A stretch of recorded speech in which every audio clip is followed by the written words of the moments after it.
What's up guys, it's the Hockey Radar tracking drafts and prospects, and in today's video I want to answer a few of the questions that I've seen in my comments recently and give my opinions on them. As always, feel free to ask away in the comments and I will make a response video every now and then to address them. Before we get going, make sure to check out the rest of my channel. I post a ton of prospect content including my 2026 draft series, where I look into next year's potential first rounders and give my analysis and projections. With that being said, let's get right into question number 1, which is, which realistic team would you personally like to see win the draft lottery? I'm going to answer this based on which team I think is most deserving and who is in most need of a top-line winger. To start off, I personally don't want to see the Pittsburgh Penguins win the draft lottery and get first overall, at least not this year. They've been very fortunate to compete for so long and with one of the greatest players in NHL history, and just as their reign is ending, to give them another franchise player in Gavin McKenna would just feel a little unfair to some of the franchises who have never experienced that amount of success in this league. I'm just not a fan of the same teams getting franchise players one after another, and would like to see some of the smaller market teams get rewarded with a top-line player so that they can transform their franchise. For similar reasons, I would also not like to see either Chicago, San Jose, or the Islanders win it this year, as these are the last 3 teams to hold the number 1 pick, and although the rules do allow for 2 first overalls in a 5-year span,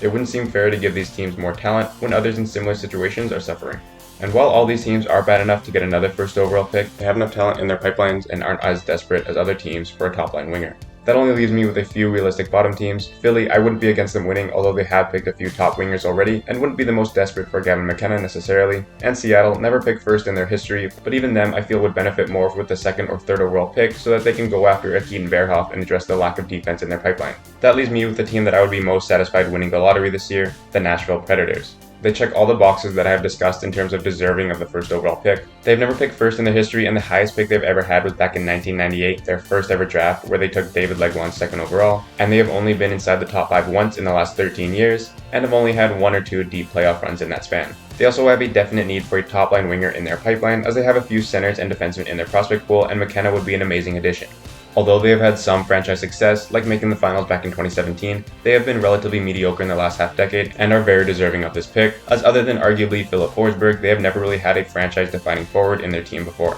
Nashville has a deep prospect pool in all positions with Brady Martin, David Edstrom, Tanner Molendyk, and Jack Ivankovic, among others. However, they lack a real future superstar and face of their franchise. Adding McKenna would be a huge boost to their future and be a franchise-shifting move, as he would lead this youth movement in Nashville and hopefully bring home their first ever Stanley Cup in the next decade and a half. Nashville could potentially turn it around, however odds are they put up another disappointing season and end up with pretty good odds at picking number 1, and for all the reasons that I just laid out, I think they'd be the team I'd personally like to see win the 2026 draft lottery. Going over to question number 2, which is which team from last year's playoffs will miss this year and who will replace them. For me, the most likely team I see making the 2026 playoffs after missing out this past year would be Utah from the West and the Rangers from the East, with some potential for either Vancouver or Detroit to sneak in as well. Utah has made great strides the last 1 or 2 years, and I really think this team has what it takes to at least challenge for a wildcard spot. With young players who are already having amazing careers like Logan Cooley, Dylan Guenther, and JJ Peterka, along with a now veteran Clayton Keller and 2-time Stanley Cup champ Mikhail Sergachev, they have built a great recipe for a playoff appearance this season, and honestly, if they don't make it, I would consider that a big disappointment.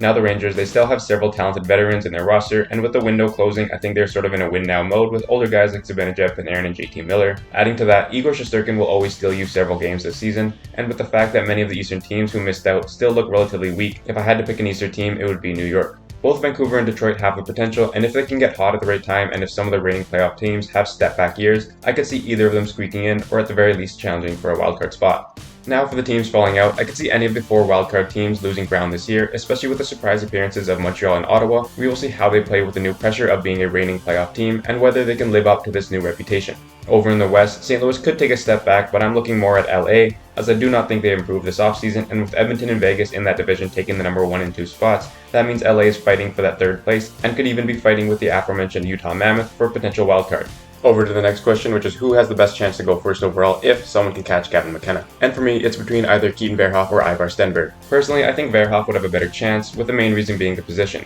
Stenberg is an amazing player and arguably rated over Verhoff at this point, but if a team is going to pick a winger first overall, I think based on reputation, they're going to go with McKenna regardless of what happens to either of them this season. But with Verhoff, it's a bit more interesting, as if Keaton can catch up to a point where they are closely rated, and a team like Seattle that already has a ton of forward talent in their prospect pool, they could opt for Verhoff instead of McKenna if they are close in terms of ranking. Not only is Verhoff a D-man, but he's also a right-shot defenseman, which are hard to come by and expensive to fetch on the open market, so you basically have to draft and develop one within. On top of that, he's already at an NHL size, standing at 6'4" and over 210. Again, I think Ivar Stenberg is ranked above Keaton Verhoff right now and will probably stay that way throughout the season, but if Stenberg and McKenna are really close, I think many teams would still opt for Gavin, considering what he has done up until this point, regardless of if he has a subpar draft season, and so if either of these players were to become the number 1 pick over McKenna, my money would be on Keaton Verhoff. Moving on to question number 4, which Russian will have a better career, Matvei Michkov or Ivan Demidov? In my opinion, two similar players in terms of being highly skilled offensively and having very creative and advanced hockey minds,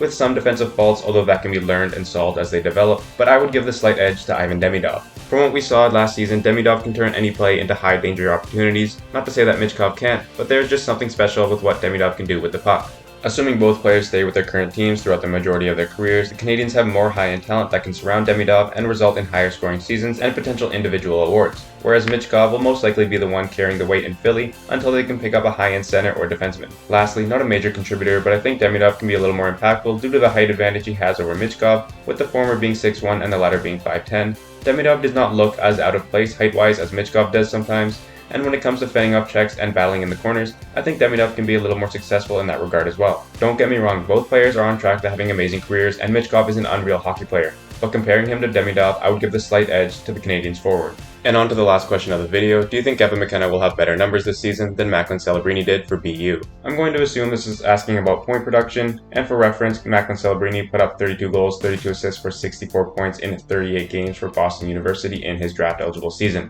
Now to answer the question, it's tough to say who has or who had the better team around them. Celebrini had some top college players like Lane Hudson, his brother Quinn, and Luke Tuck, while McKenna is going to be on a team with first-rounder Jackson Smith, Aiden Fink, who put up 53 points last year, Luke Misa, and returners Charlie Serrato and JJ Wybush, who put up 42 and 33 points respectively for Penn State last year. In my Gavin McKenna draft video, I projected him putting up 25 goals, 43 assists for 68 points for Penn State, so slightly above Macklin Celebrini, and looking at the two stat lines side by side, I will stand by McKenna outscoring Celebrini in his draft year, as I think McKenna is a little more talented offensively, while Celebrini is a great two-way center, and while Celebrini has the duties of a center to be responsibly defensively, as a winger, McKenna can have a bit more freedom and focus on offense. Taking into account the teams around them, I think McKenna has a slight edge there as well, as we can now see CHL players making the shift to NCAA, so there's more talent in college hockey, which is why I see him putting up more points this year than what Celebrini did back in 2023-24. That's all for today's Q&A video. Comment any questions you have down below and in any future videos, and I will do my best to answer them in the coming weeks. Check out my channel for more prospect content, like and subscribe if you haven't already, and stay tuned for more videos, including another 2026 Draft Series video on Tynan Lawrence later this week.